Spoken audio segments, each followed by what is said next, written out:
दोस्तों समर को हॉस्पिटल लेके गए थे क्योंकि समर बहुत ज़्यादा वोमिट कर रहा था और कफ हो रखा था। तो रात को भी सोता नहीं और रात को जो खांसी है ना ज़्यादा बढ़ जाता है। तो यहाँ पे लेके आ गए थे हॉस्पिटल। यहाँ से दिखाने के बाद घर निकले तो यहाँ से हम लोग इसी हॉस्पिटल में ना बड़ा सा शॉप है जो यहाँ पे खाने पीने का सामान मिलता है। तो यहाँ से हम लोग लिए थे। ये है एग रोल नाइजीरिया का। देखिए कितना बड़ा है ना, पता नहीं कैसे लोग खा लेते हैं। जो एग है वो तो मैंने निकाल दिया था, ऊपर ऊपर का खा लिया था, इसी से पेट भर गया था। और जो ऊपर का था मैदे का था वो, लेकिन वो अच्छा था, मीठा और नमकीन में था। तो मिलते हैं फ्राइडे के ब्लॉग में। नमस्कार दोस्तों, गुड मॉर्निंग। कैसे आप सब लोग? यहाँ पे अभी मॉर्निंग हो रहा है। तो दोस्तों मैं आशा करती हूँ कि आप सब स्वस्थ और मस्त होंगे। इंडिया का मौसम कैसा है? वहाँ पे गर्मी है या बारिश वगैरह हुआ? यहाँ तो बहुत ज़्यादा बारिश हो रहा है, इतना ज़्यादा बारिश, इतनी आंधी तूफान है। यहाँ का मौसम ठंडा हो गया और ठंडा हो गया बहुत अच्छी बात है, लेकिन बच्चे ना बीमार पड़ना शुरू हो गए। और कल तो समर गिर गया था, पूरा लिप्स ये जो है कट गया है, दांत धंस गया था, बहुत खून निकला कल। मैं तो खून को देख के बहुत ज़्यादा ना डर जाती हूँ। मैं रोने लगी कल, बहुत ज़्यादा लगा चोट समर को। फिर हम लोग पैरासीटामॉल वगैरह दिए, दवाई वगैरह, और मैं घर पे अकेली थी, मेरी नंद थी खाली। उसके बाद बच्चों में खेल रहे थे, गिर गए। आज फिर फीवर को बुखार हो गया है, जुकाम हो गया है। यहाँ का मौसम बहुत ज़्यादा ना ठंडा नहीं बोलेंगे, लेकिन यहाँ बारिश होती है तो ठंड हो जाता है ना, तो उसकी वजह से जो है बच्चे फिर बीमार पड़ते हैं। और दोस्तों आज है फ्राइडे, तो मैंने अभी मॉर्निंग का पूजा कर लिया है और सुबह का पूजा मैंने कर लिया है। अभी जो है मैं घर की सफाई करूँगी, इसलिए मैंने बेड वगैरह सारा उठा दिया है और सारा मैंने किया है। फिर वो बेड मत गिराओ। और मैं समर को दिखाती हूँ कि कितना चोट लगा है, बहुत ज़्यादा चोट लगा है, देख के बहुत बुरा हाल लग रहा है।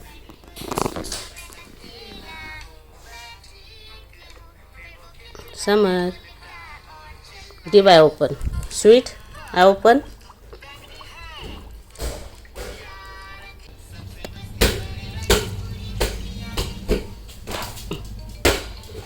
take।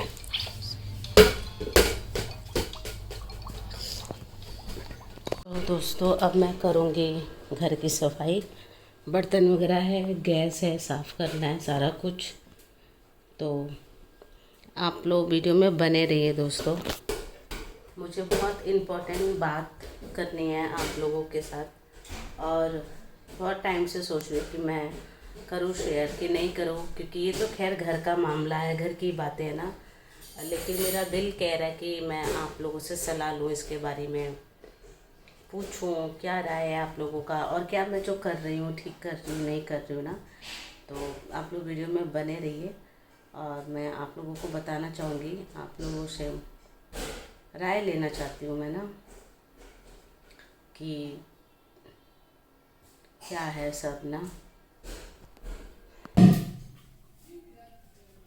तो ना दोस्तों इम्पोर्टेंट बात ये है कि जैसे मैं आप लोगों को बताना चाहती हूँ, देखिए जो पेपर वर्क है ना बहुत टाइम लग रहा है। और हमने जो पेपर अब जो पेपर है हमने अप्लाई किया, लगभग हमें करीब 1 साल हो गया है, 1 साल से कुछ महीना ऊपर हो गया है। तो अभी तक तो बना नहीं है और अभी पता नहीं कितना टाइम और लगेगा। तो कुछ आइडिया नहीं है, साल भर 2 साल भी लग सकता है।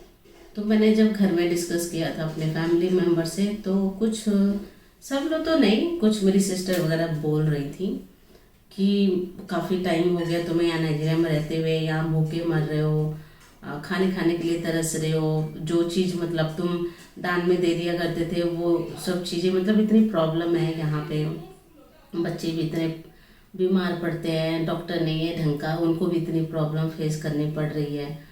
तो तुम एक काम करो, बच्चों को छोड़ के और इंडिया आ जाओ, काम करो यहाँ पर और पैसे इकट्ठे करके काम करके भेजो, ताकि बच्चों का पेपर जल्दी से बन जाए। और जो बच्चे हैं पहले बच्चों को बुला लो फिर बाद में हस्बैंड को बुला लेना, क्योंकि बच्चे छोटे हैं, वो सही रहे, इतनी प्रॉब्लम यहाँ पर। तो ये जब मतलब बहुत सारी बातें हुई ना, बहुत कुछ बातें हुई, तो ये जब सिस्टर ने बोला तो 2 मिनट के लिए मैंने भी सोचा कि क्या ये ठीक है, मैं जाऊँ, सिर्फ मैं जाऊँ वहाँ काम करूँ, अपना पार्लर का काम करूँ और पैसे इकट्ठा करके फिर भेजूँ मैं, और पेपर फिर जल्दी बनेंगे, क्योंकि पैसे के वजह से ही तो जो पेपर है वो अटक रहा है। मेन तो पैसे के वजह से ये जो हम लोग जल्दी से नहीं आ पा रहे इंडिया। तो वही सिस्टर ने राय दिया कि यहाँ पे तुम काम करो, पैसे इकट्ठे करके भेजो और बच्चों को बुला लो, उसके बाद हस्बैंड को बुला लेना। जब बच्चे आ जाएंगे तो इतना तकलीफ़ नहीं होगा, बच्चों को हर चीज़ का सुविधा यहाँ मिलेगा। तो दोस्तों मैं वही सोच रही हूँ कि अपने परिवार को छोड़ के जाना है इंडिया में, क्या ठीक है? और देखिए, बहन ने ये बात बोला है, वो भी शादीशुदा है, उसकी भी फैमिली है, किसी के ऊपर जाके बोझ बन जाना या मतलब उनके ऊपर डिपेंड होना, क्या ये ठीक है? क्या मैं मतलब ट्रस्ट कर सकती हूँ? या कहूँ तो मतलब कि क्या मैं मतलब परिवार के भरोसे मैं जा सकती हूँ इंडिया? जाऊँ मैं, क्या करूँ? मुझे कुछ भी समझ नहीं आ रहा है। और ये सब बातें मैं बहुत दिन से सोच रही हूँ, बहुत टाइम से ये बातें हुई है, लगभग 2-3 हफ्ता हो गया, 2-3 हफ्ता हो गया है। और ये सब बातें मतलब मैं सोचती रहती हूँ, रात को मुझे नींद नहीं आती है। मुझे कहीं ना कहीं ऐसे लग रहा है कि मैं ठीक नहीं हूँ। ये सब बातें मैं सोच रही हूँ, हद से ज़्यादा सोच रही हूँ, फिर से मुझे गुस्सा आता है, चिड़चिड़ापन हो जाता है। और घर में मतलब अजीब सा, मैं क्या बताऊँ, कुछ भी समझ नहीं आ रहा है मैं क्या करूँ, क्या सही है क्या गलत है, कैसे करूँ, कुछ भी समझ नहीं आ रहा है। और परिवार की वजह से तो मैं नाइजीरिया आई थी, और फिर परिवार की वजह से ही फिर मैं इंडिया जाऊँ तो फिर ना पछताऊँ, कुछ गलत ना करूँ, क्योंकि फैमिली को छोड़ के रहना आसान नहीं होता है, बहुत बड़ी बात है, खासकर बच्चे।